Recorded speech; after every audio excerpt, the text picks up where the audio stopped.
Excuse me, ma'am. Ma'am, question for you. Is this your Rolls-Royce? Yeah. And how did you get a Rolls-Royce? How did you get rich? You see this hotel? Yeah. I own it. You own this hotel? Yeah, we're the largest private property developers in the region. You own hotels? We own hotels, communities, buildings. I'm going all over Dubai, interviewing the richest people to help the younger generation. Could I get a minute with you for the channel real quick?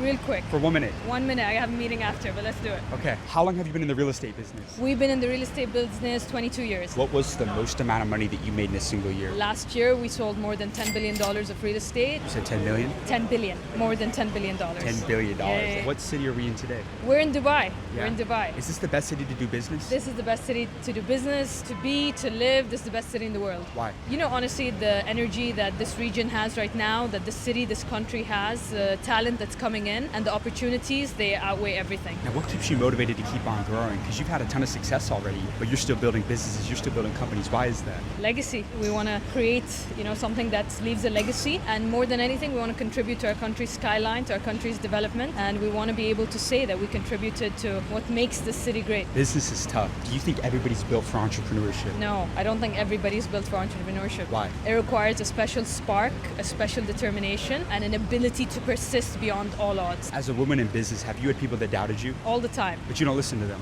I don't listen to them because I have a father who believes in me, a husband who's supportive, and brothers that are amazing, and so I don't need to believe them. Why do so many businesses fail in today's world? So it's a funny question because I'm actually a judge on Shark Tank Dubai.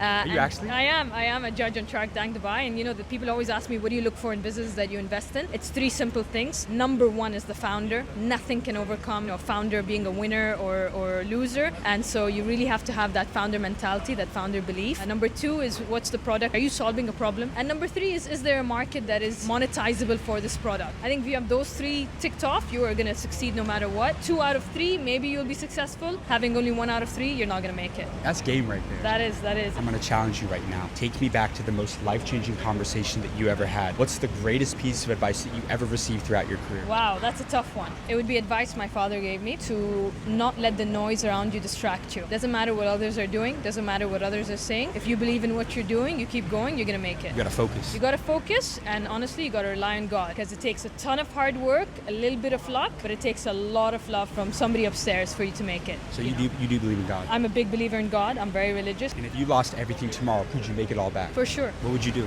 I would start again. I would, go into a service business where you could generate cash flows based on service. You don't need massive capital. Use those cash flows to reinvest into things that require capital, whether it's development and buying a land, or technology where you have a great idea and you go raise capital and you execute. You can use AI to build a business plan, build a prototype, build an app, and then you can raise funding and go for it. How old are you now? I'm 31. 31 years old? Yeah. If me and you died tomorrow and you had one more message to leave with the younger generation, what would that be? Take advantage of your life. Don't let your life pass you by. Do as much as you can, achieve as much as you can, live it to the fullest, and enjoy the journey. It's not about the destination. Enjoy the journey to the fullest. You work hard, you do your best, and you leave the rest on God. I love that. You got amazing advice. Thank you. Thank you so much for your time. It's a pleasure to see you. I got to ask you, I connect with all the billionaires that I interview. Could I get your contact? Yeah, of course.